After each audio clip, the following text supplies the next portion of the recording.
Down these mean streets must go a man who is not himself mean, who is neither tarnished nor afraid. He is the hero. He is everything. Raymond Chandler.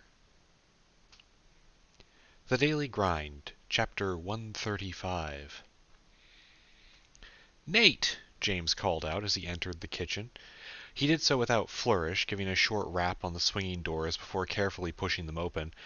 He did this because the last time he'd kicked the door in and strode in like a cowboy out of the Old West, he had almost nailed Anne in the face, and only sharp reflexes on a Camerconda had saved her from a headache. "Get out of my kitchen," the gruff chef said, not turning around from the pot of soup he was currently pouring a roux into. "I've got a question for you, and also this is my kitchen," James retorted.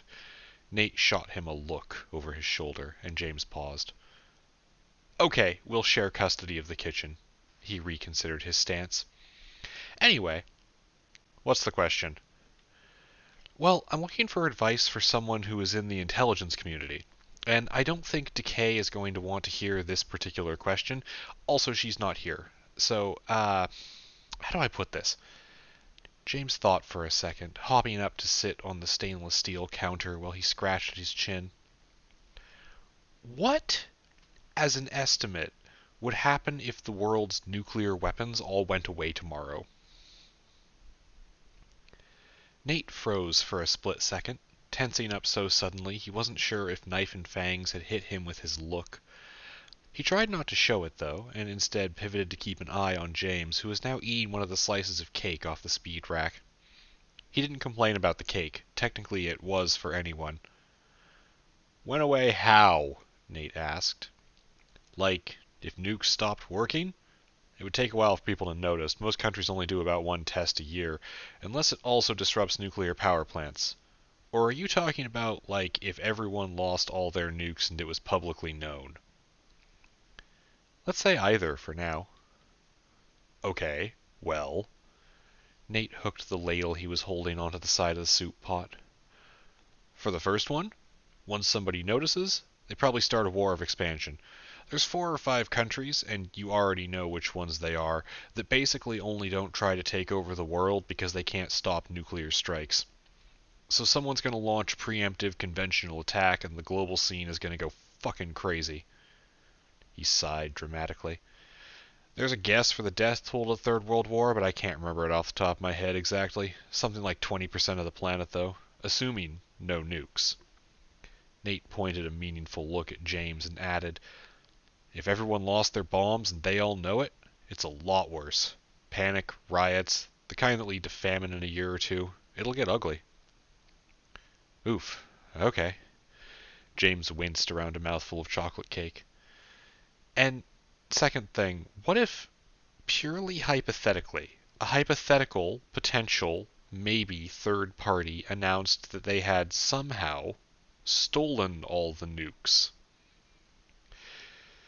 Nate reminded himself as calmly as possible that he wasn't actually allowed to strangle his boss to death, though maybe it would be one of those ends justify the means things in this case.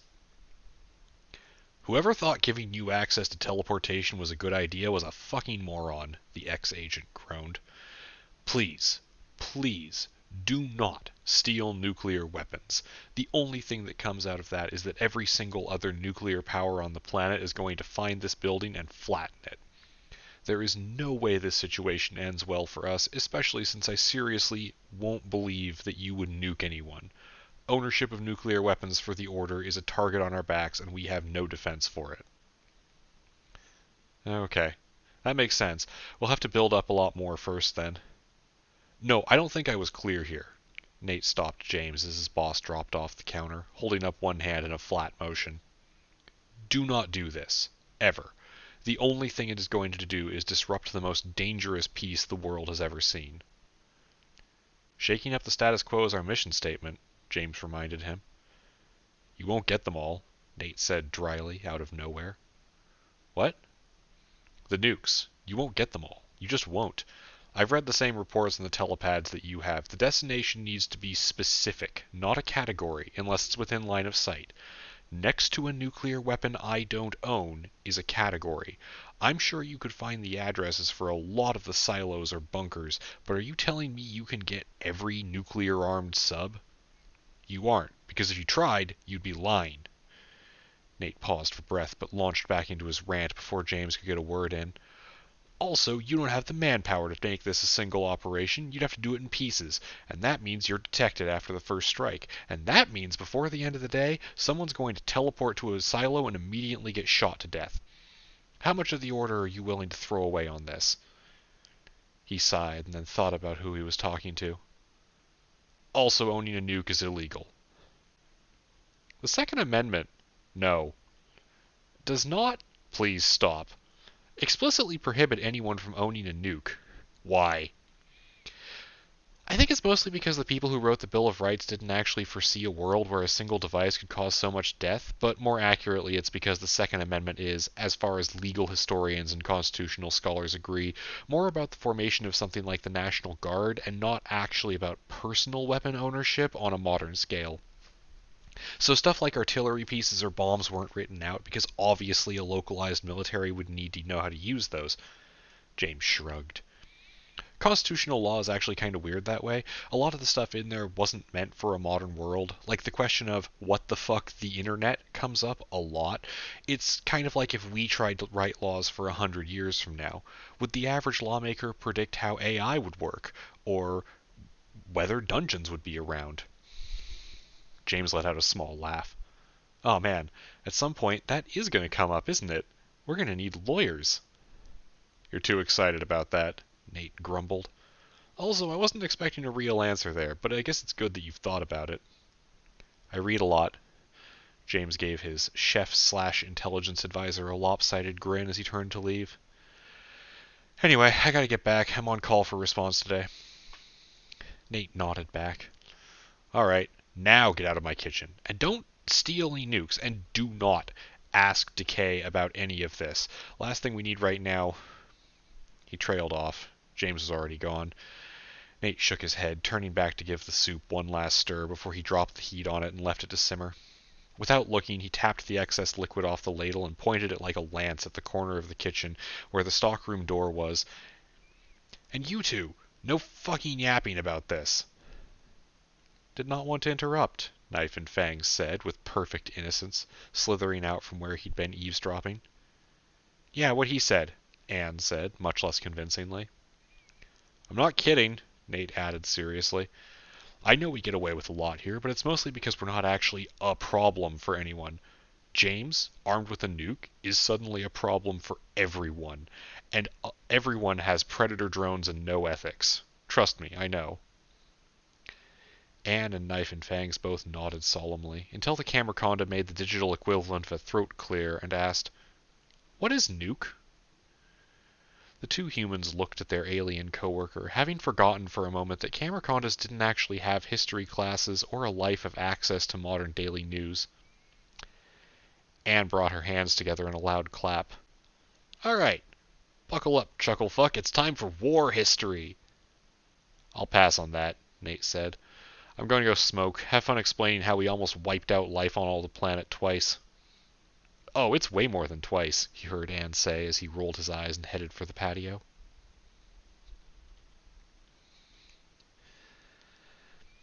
The ambulance's siren wailed a looping cry off the nearby buildings. There wasn't much traffic, and what there was tended to get out of the way fast, so the driver was moving rapidly toward their destination. And yet it still wasn't going to be fast enough. In the back, there was a young girl currently bleeding out, and the EMTs didn't actually have the tools to fix the problem.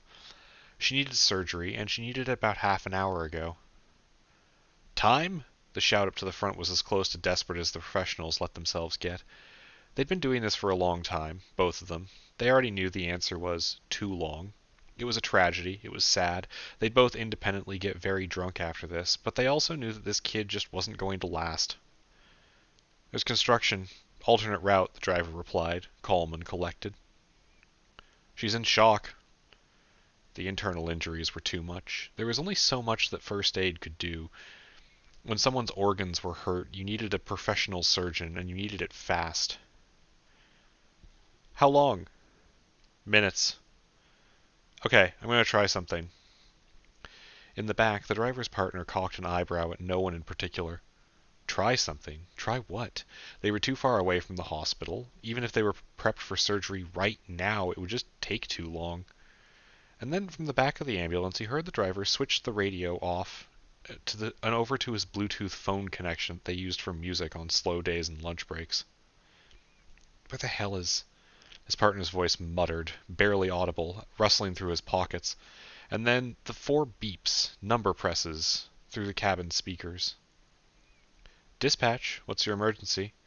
The voice came through instantly, and the EMT knew for a goddamn fact that wasn't how dispatch actually talked. GSW, victim between 12 and 14, going into shock. Can you help? For the first time, there was something else in the calm facade of the driver's voice. Of course, though, no one could help. That would be stupid. Location? Dispatch asked them, no hesitation in that man's voice. Passing Watson on TV, the driver said, and the EMT knew exactly where they were and exactly how far it was to the hospital. Pull over, cross street if possible. What are you doing? He asked the driver as he felt the ambulance slow to a crawl and stop. They killed the siren but kept the lights on. They're not going to be any faster. Why are we stopping? The driver's head poked around the seat and looked into the back.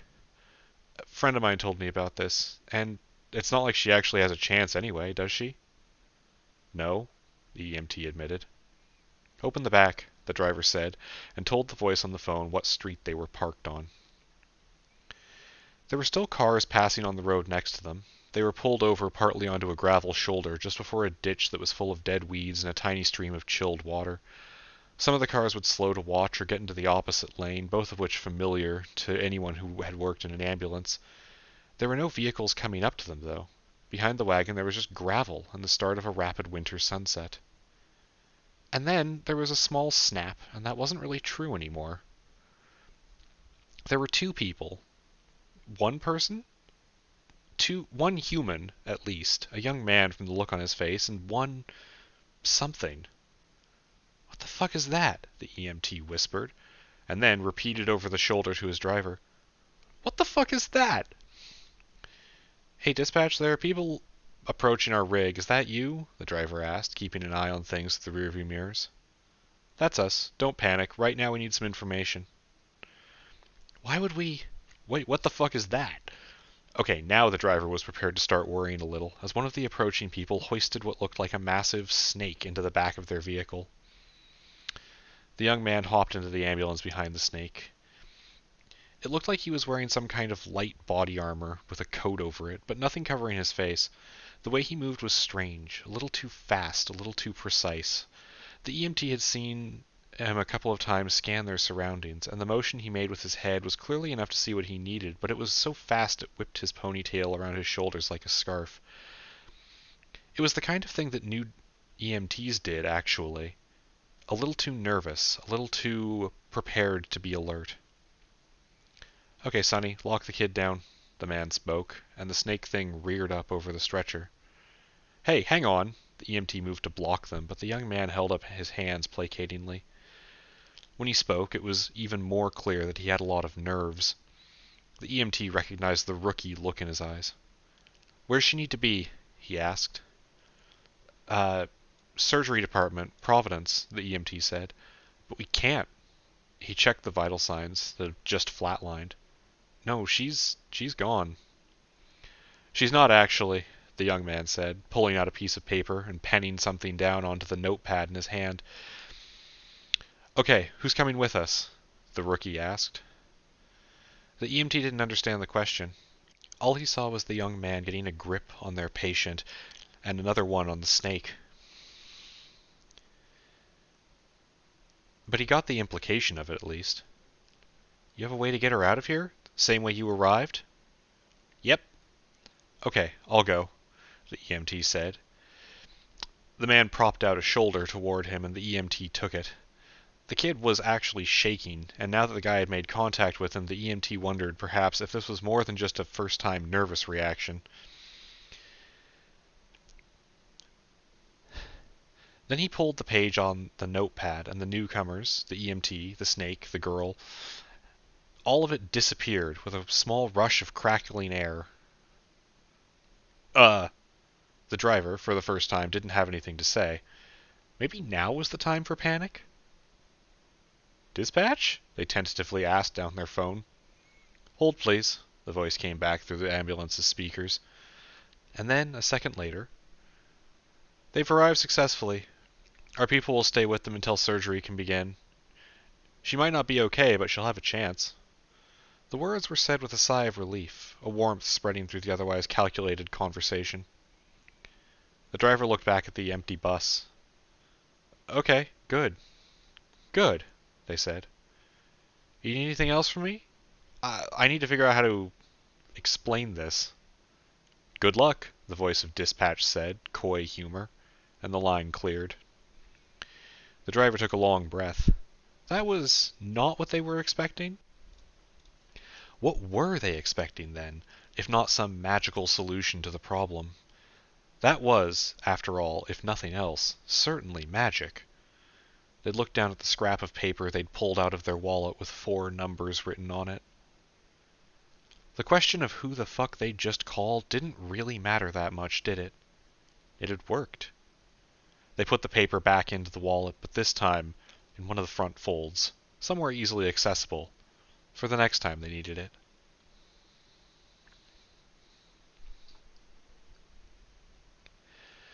James stared into the orange orb in the lair's basement. It was suspended on the points of 2 3-sided pyramids, and it would have looked very cryptic and majestic if it weren't for all the ropes and clamps holding the pyramids in place. What am I looking at here? He asked Reed. Non-functional totem, mostly, Reed replied. So here's the deal. We copied the design of one of the hallway totems, as exactly as possible, and have recreated it here. It doesn't do anything. Like, at all. It's not even like one of Momo's degenerate, horrible red totems. It's just sitting there. James rubbed his chin as he leaned closer to the orb. So there's a stumbling block in development, is what I'm hearing. I know this is important for your whole arcology plan, but yeah, we got nothing, Reed admitted. I think there's internal parts we're not seeing. So next delve, I'd like to take a team to find one of these and then move the entire thing back with us so we can cut it open. Sans orb, obviously. I'm honestly really glad you said that last part, because with you guys it's never obvious. Hey! A half-dozen voices yelled at him from the research side of the basement, followed by Reed blushing as he grabbed one of the curls of his hair and tugged on it. Yeah, no, that checks out, Reed said. Pausing with his index finger pointed toward where a desk had exploded last week, James stopped at Reed's admission, shut his mouth, and nodded. Okay, glad we got that cleared up, he said. So 1 entire totem added to our growing shopping list. Anything else to report that I should know about? Well, we got a working program out of one of those little gemstone chips that JP and Nate requested. They what? James was back to being suspicious again. Yeah, they wanted something really specific, but it works perfectly. I mean, user interface is a little horrible, but I think the more specific we make things, the better they get. So this one is kind of nice. Reed nodded enthusiastically, pointedly not telling James what exactly the program did. James gave him a flat stare. What does it do? He asked, only half wanting to know the answer. Reed cleared his throat and looked around for help, but the rest of research had abandoned their boss, suddenly consumed by small tasks and tests. It finds the wireless signals that traffic cameras use, breaks into them, and streams the video feed, the young man admitted to James, as if talking quickly could absolve him of guilt. Oh. Okay, neat, James said. You're not mad that that's super illegal? Oh, I'm furious right now, but it's mostly with JP, and since he's running our counterintelligence division, I fucking guess I'm just gonna kinda let him do his thing. James growled out some of the words. Anything that's less illegal and more, this will make a magical arcology go? He asked Reed in a normal voice that gave the head of research mild emotional whiplash. Reed looked down at his tablet and scrolled through the mess of notes he'd left for himself and never organized. We've got a microwave that adds nutritional content to food. but that's not an easily mass-produced solution to anything. Oh, Sarah wanted me to pass on something to you about how her pet rain cloud is doing well. I guess that's like a weather regulation thing? Reed bit his lip and stared at the line of text. Sorry, I don't remember writing this. No, hang on. What? Pet rain cloud? James echoed, mouth hanging open. Like, I mean, I can think of a dozen uses for that. Indoor farming especially, but when did she... He looked around at research and called out, Has anyone talked to Sarah lately? Head shakes and non-answers. Okay, I'll look into that, he sighed. Please don't blow up the building until I get home, okay? He tossed his customary farewell over his shoulder as he headed for the elevator, grinning as he passed through the now colorfully lit balcony area around the elevator doors. After he'd left, one of the people working on testing dungeon items caught Reed's eye. Does he not trust us? He asked. Oh, he does, Reed says. I think. He just likes to keep us on our toes, especially since there was that one time we accidentally God. Reed sipped at his coffee as the few people who hadn't been there started bombarding him with new questions. Anyway, I'm busy, he said, studying his tablet and waving them off. Gotta go feed the shells. Everyone back to work. He walked away, grinning to himself. He was really starting to see why James got a kick out of doing this sort of thing to them.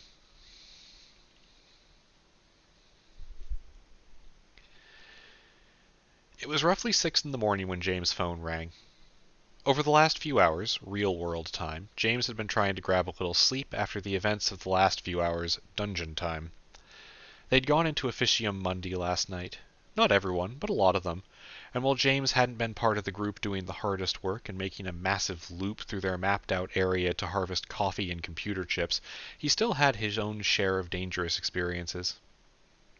He and Dinesh had learned that the top of Inesh's mage tower was still subject to the whims of wandering flying creatures. So far, the whole thing had been relatively safe, and nothing had wandered into the door zone, even on the ground floor. But today of all days, a half-dozen sticky-note masks had come screaming past in formation, disrupted the flock of paper airplanes perched around the windowsills, and made a sharp turn to wing their way through the windows of the top floor. They had then immediately attempted to tear Inesh's face off, and James and Ganesh had found themselves with their hands, or wings, full of angry paper cuts as they grappled with and eventually destroyed the masks. +2 skill ranks, repair, headphones, wireless. +1 skill rank, cooking, spice balance. It had been a while since James had furiously cracked yellow orbs post-combat. The feeling was refreshing enough to make up for the lines of thin blood coating his hand. That was the start of the night, though. After that, James had headed out with Theo, of all people, to do a little scouting and looting. His not-really-my boss anymore had asked, as politely as was possible for her, to spend some time in the office. It wasn't for any reason other than that her hours at work had been cut, and she needed to cover the cost of rent. James said yes, of course, though he was upfront about the fact that he wasn't really interested in putting up with her hostile bullshit past the doors today, and that the Order would prefer to just pay her whole share in cash and keep anything magic she found.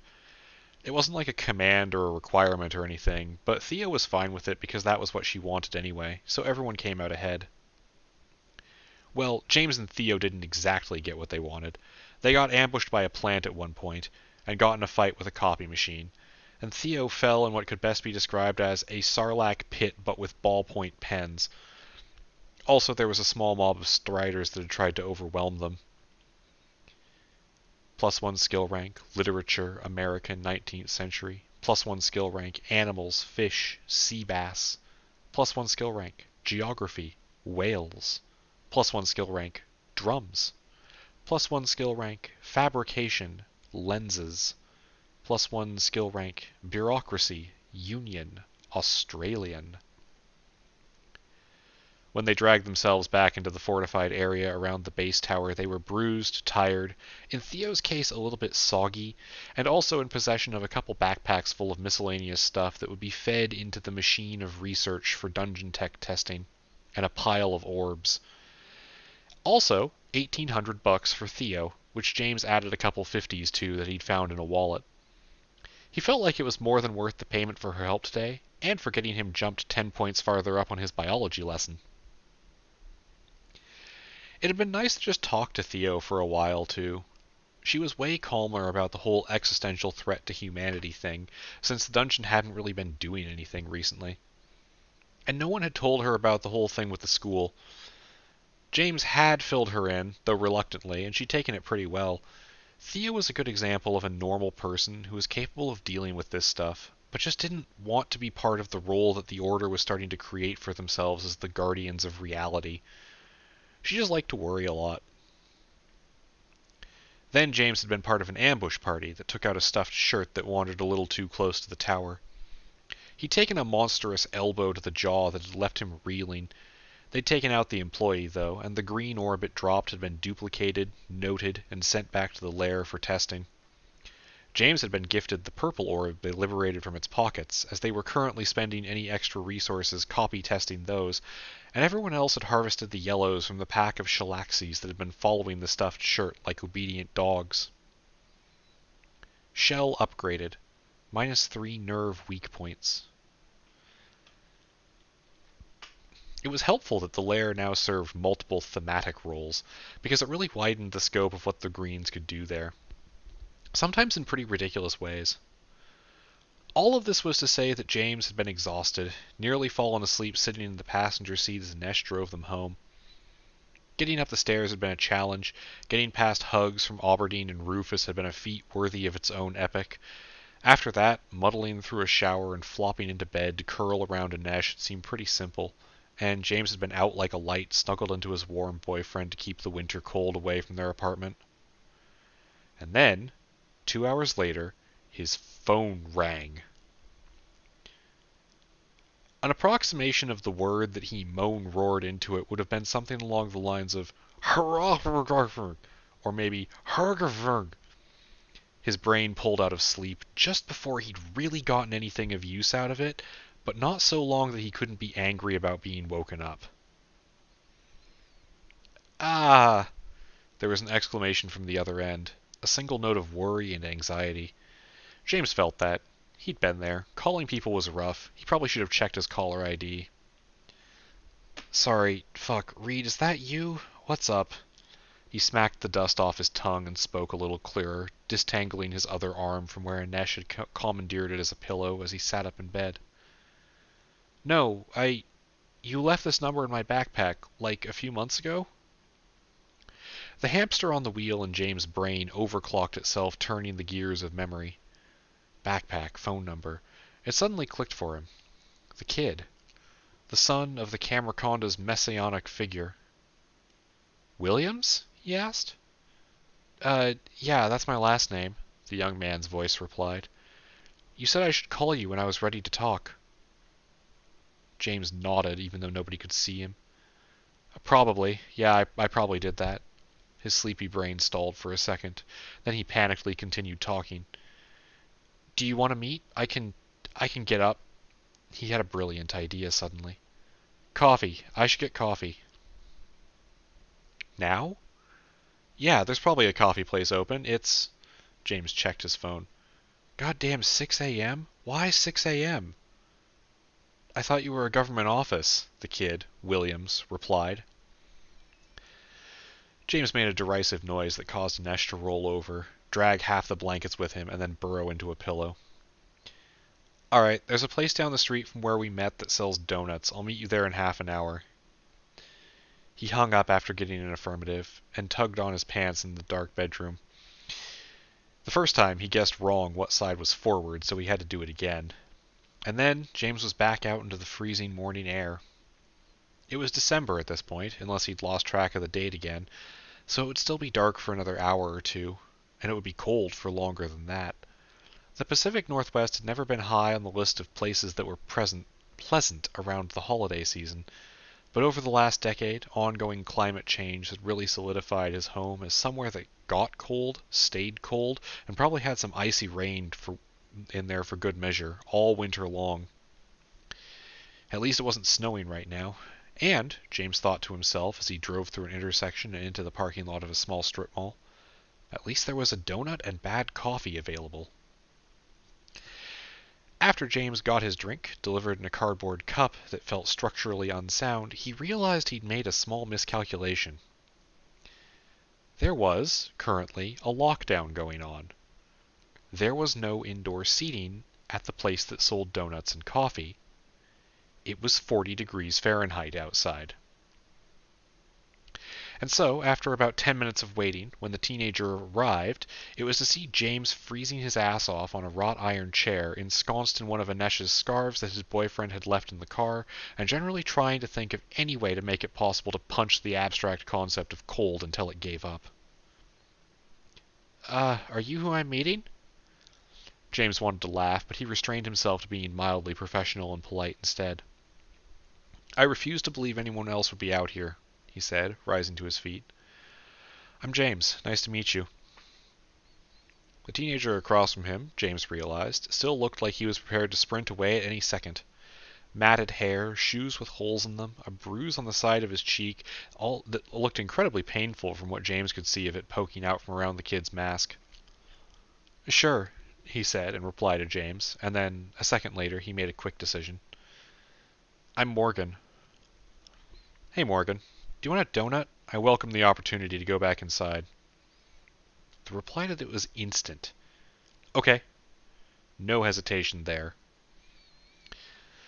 So, James said as the woman behind the counter got him another pair of blueberry cake donuts. The coffee was finally kicking in and his brain was more or less working now. I suppose you want to know what happened? Yeah. Is she still alive? Morgan asked. His voice cracked around the last word, and James saw the donut lady tilt her head just a bit. Conversations like this caught attention. James sighed and paid for the donuts and a bottle of milk for the teen, turning so they could both walk away and have a little privacy. No, he reported. No. They took the paper baggies that they'd been handed outside and went back to the cold. Can you tell me what happened? Morgan asked. I mean, yeah, that's what I'm here for, James said. Why wouldn't I? I don't know, I thought you were a spy or something. Was my mom a spy? No, James trailed off, staring at the bright white and red lights of passing traffic as he thought for a second. Okay, I can't say she wasn't. I didn't know her, so maybe. Though if she was a spy, it was probably corporate espionage and not a government thing. He glanced over to where Morgan had already devoured the first donut and was halfway through the bottle of milk. James wasn't sure what was going on in the kid's life, but if he was hungry enough to eat something that sugary through the grief of being told that his mom was dead, then it probably couldn't be good. I'm not a spy either, for what it's worth, though I do run a secret organization and we plan to take over the world at some point, James offhandedly offered, and was satisfyingly amused to see Morgan half choke on his next bite of cake. He took 2 quick shuffling steps away from James. Did you kill my mom? No, James said, and I want to explain everything to you, but I don't know if you'd really believe me, because it's weird. He looked over at the kid, who still looked ready to bolt, but at least hadn't run off yet. And I mean weird. I forget sometimes, you know? How bizarre everything in my life is. But the fact that when I say, sure, your mom could have been a spy, I guess, and I actually mean it, that's like normal for me. That's because of how normal shit like that has gotten for me. Morgan eyed him with the wary look of someone who understood that the adult was talking out his ass, but not exactly why. I don't fucking know what you're talking about. Okay. James took a breath. Your mom fell out of reality, died, and accidentally started both a religion and a society, he said. No, I still don't know what the fuck you're talking about. James had that feeling in his chest, even through the kind of groggy edges of sleep that were dragging him down, that he got whenever he told someone about the magic in the world. There was still a very real argument to be made, and the members of the Order regularly had this argument, that the dungeons were not the only magic nonsense out there. That there could be vampires and other non-Momo witches and dragons and things. But when he got to do this, just blatantly tell someone these secrets, lift the veil a little and let something slip over to his side, it was satisfying. An excitement to see how they'd react, what they'd say, and ultimately if James had made the right call and added another ally to the growing roster of the Order of Endless Rooms. "Tell you what," he said, smiling behind his mask in a way that he knew reached his eyes. "How about I introduce you? That way we can go inside, where I don't feel like my ears are going to fall off, and we can also get you some actual food. The lair has a kitchen." It took a little more than just that offer to break through Morgan's suspicion of James, but there was a strong argument to be made with sandwiches and indoor heating, and before too long they were driving that way in awkward silence. But eventually, James had to put aside his childish excitement and bring up something important. "All right, here's the deal," he said. "I know this isn't going to make a whole lot of sense without context, so I'm going to try to explain as best I can." James took a deep breath and tried to organize how he wanted to explain the situation. "Your mom, in what she was doing, fought with and died to a number of creatures that were being puppeted by a larger power. With me so far?" Morgan thought for a second, but then nodded, if reluctantly. Talking about his mom's death wasn't a good place for him, and James moved on quickly. "Okay, here's where it gets messy. Your mom did something magical that we haven't been able to recreate. Yeah, don't give me that look. I know what I said. I mean literal magic, not Hallmark movie magic." He didn't even have to look over to reply to the scraggly teenager. "Whatever she did, she turned the battlefield she died on into a place the puppeteer couldn't reach. And all the creatures..." What was the word? How do you explain that? "Woke up," Morgan offered, with a voice that sounded like rolling eyes as he stared out the passenger window. "Not at first, but eventually. Maybe it's easier to say they grew up. They became people. They had to, because they were on their own." James sighed. "And then they figured out what they'd done, and... well, it's been years, right?" "Yeah." Morgan didn't move, balled up in the passenger seat, staring out the window as he replied. 3 years, I guess. Not that I cared or anything." "Kid, let me tell you something. You don't have to posture or lie to me, or anyone you're going to meet today. We have trauma coming out our ears. Hell, we have a dedicated therapist." Morgan looked over at him. "Why?" he said, a little sarcastically. Clearing his throat, James admitted, "Partially because we rescued her from certain death, but also because therapy is a useful tool to deal with painful memories." He bit his lip as he flicked the turn signal on and moved them over a lane. "And I choose to believe she hangs around with us because we're cool." "Are you?" "Oh, absolutely." James grinned, but then he let the smile drift off as a more serious sadness came over him. "But look, what I'm saying is, it's not their fault. I don't need you to promise to be happy about it. I don't need you to promise to accept them, but I need you to agree not to lash out." "Them? Wait, the things that... you..." "3 years is a long time," James muttered. "Long enough for someone in a cool overcoat to find a bunch of trapped people and pluck them out of their prison." He pulled them into the parking lot of the lair, and Morgan jolted in his seat a little bit, like he hadn't expected them to arrive so fast. Or perhaps he hadn't noticed the building until the car was on top of it. "Your coat is stupid," he said, defiantly. James didn't rise to the bait, instead turning the most serious look he had on the kid. "Fine," eventually came out of his mouth. "Great," was all James said as he cracked the door open, let the hot air that had just started building up flood out into the morning cold, and started walking toward the building's front doors. Morgan hesitated, but James didn't turn back, and before he reached the entrance he heard a car door slamming behind him in rapid footsteps on the frosty asphalt. Coming back to the lair was always a happy experience for James. Even after the attack, even after everything, this was where he was building something magical, and he loved it. It was also where most of the Camercondas hung out, which made the upcoming confrontation immensely awkward to him. And on top of that, again, James was tired, so his emotional palate was currently a bit of a jumble. But he pushed the door open and held it for Morgan all the same. There was one Camerconda there to greet them as they came through the security doors. Standing guards weren't something the Order did much of these days. James knew for a fact that Harvey had 1,000,000,001 cameras wired up around the place, and there would be at least one intelligence constantly watching out for anything dangerous at all times. And yet, despite that, he had somehow never come through the door to not be greeted by a cameraconda.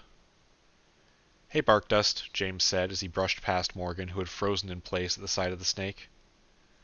"Good morning, Paladin," Texture of Barkdust said formally. "I regret sharing that word with you a lot," James whispered to himself through gritted teeth.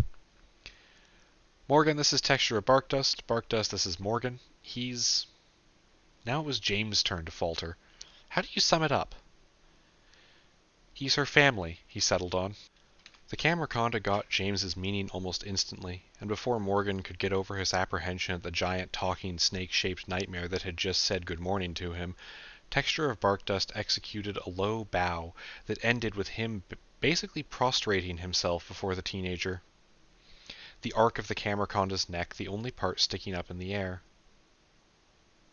"That's..." Morgan whispered, stepping back fearfully. "That's Texture of Barkdust," James said, worryingly looking down at the cameraconda.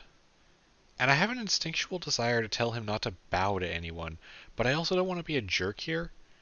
Can you go tell Watcher that we're here?" James asked the cameraconda. "I need to get Morgan a sandwich." "Yes," the serpent's digital voice hissed out in time with an actual physical hiss, and he sprung into action, lunging toward the elevator at a pace James had really only seen from the snakes during combat operations. A long silence passed as James took Morgan back to the kitchen. They passed Harvey on the way, the man's face now spotting dark lines that still managed to stand out on his dark skin. He was carrying a cup of coffee and had his "I'm busy, go away" aura turned on, so James just nodded politely at him as they slipped back into the dispatch room, where at least a couple people were on call for the response team. They'd been getting more calls lately. James wasn't sure they were ready. He certainly hadn't been the first time he'd gone out. But now wasn't the time for that. As he flicked on half the lights in the darkened kitchen and cracked open the walk-in to see if there was anything edible and ready to go on the speed rack, he heard Morgan thump his elbows on one of the counters and say, "You weren't joking." "Morgan, let me tell you something. I am almost always joking in some way," James said as he slid a plate of tuna sandwich, fruit, and potato salad toward Morgan. "But that doesn't mean I'm lying." Morgan looked at him with an almost terrified expression, and James sighed. "Please eat. I know you're worried, but I swear to God you're safe here. And the cameracondas... They're called cameracondas, by the way. I don't know if I mentioned that, because I must make puns. They're not your enemy." They killed my mom," Morgan said around a mouthful of tuna. "Yeah. Well, I mean, one, maybe a few of them. They don't remember it very well, and a lot of them have died since then." "How many are there?" 66 left, James said quietly. And... He stopped himself. The kid didn't need to know about the orbs in the basement, about the small souls kept in reserve, just in case. 66. James swallowed his words. "Is she here?" "Your mom?" "Yeah." "Yeah," James nodded. The cameracondas have a thing they can do where they sort of freeze everything they're looking at. It's weird. It doesn't really respect the laws of physics, and they've kept your mom's body frozen that way ever since." He trailed off again. "She's in one of our basements, if you'd like to see her." "Will they be there?" Morgan looked back at the kitchen door. "I can ask them to leave. I guess you'd call her a priestess. She'll be there, though. There's always at least one attendant for your mom." James spoke quietly. Morgan looked like he was about to cry, and James pushed himself off the counter he was leaning on, dusting off his hands on his coat. "Hey, how about this? You don't need to make a choice right now. I've got some work to do, or maybe a nap to take on my desk, either one. You eat. I'll have everyone stay out of the kitchen. If you want to go, that's fine. You can take any food you want. We can always let you in if you need a place. Morgan, you don't look good, and I'm worried about you." James added that part almost reflexively. "If you need to stay here, we've got bedrooms in the basements. Whatever you choose, just... This place is safe for you, okay?" "All right." Morgan whispered. There are people around, James told him. And to be clear, the Cameroncondas are people, but if you're not comfortable with that, there's always at least one human here somewhere. Nate'll be in at some point. Just tell him I said it was okay. He'll grumble, but otherwise he'll be okay with you being here. He will probably try to teach you how to make potatoes, though. That's just what he does. I think it's how he shows affection. Anyway, the point is, if you need to find me when you're ready, someone will know. James stepped out of the kitchen when Morgan didn't really reply, rubbing the bridge of his nose as he clamped his eyes shut and let out a long sigh, throwing his head back and staring at the ceiling in a mild anxiety. Until movement caught his eye, that was, and he looked back down. There were perhaps 30 Cameroncondas sitting in the dining room, curled up in ranks in a semicircle around the kitchen door, waiting silently. Not right now, everyone, James spoke quietly, trying not to draw too much attention from inside the kitchen. Give him some time. He'd almost expected the Cameroncondas to argue, but for all that they had built their beliefs around this one person's mother, for all the silent zeal they showed in rushing to appear before him, James had forgotten that the Cameroncondas weren't human. Their idea of religion wasn't really the same as his. In a dozen small ways, and in even more large ones, they didn't have the same history, the same ideas, and the same sense of society. So when he said that Morgan needed space, the Cameroncondas nodded, almost as one, took him at his word, and dispersed rapidly, a rainbow of green, gray, and blue cables flowing like a small river out of the common room. And James followed them. He'd give Morgan space too, and hopefully, when the kid was ready, he'd be willing to talk it out. The Cameroncondas had been waiting for years, after all, to know who it was that had saved them.